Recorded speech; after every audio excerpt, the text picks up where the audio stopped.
ก่อนนั้นทุกวันโลกเป็นสีเทาเปลี่ยวเหงา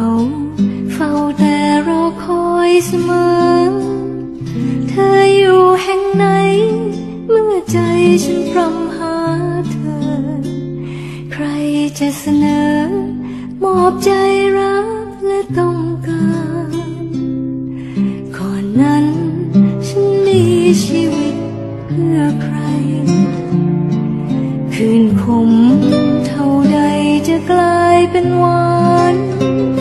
ทนอยู่ต่อไปแม้ใจทนทรมานคืนวันพันผ่านจนเราได้มาพบกันแปลกใจนักหนาเธอมาปลุกชีวิตฉันเธอมามอบรักนิรันดร์เธอมาอดีตพลันมาลายบัดนี้ทุกนาทีเป็นแสงทองที่เคยหม่นมองกลับมีความหมายฉันเพิ่งได้รู้รักทำให้ความทุกข์คลาย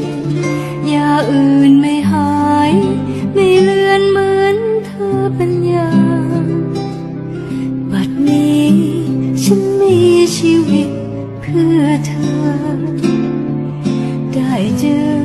คือเธอที่ฉันฝันหาเธอที่คราวนั้นฉันคอยกับรอยน้ำตาเธอจึง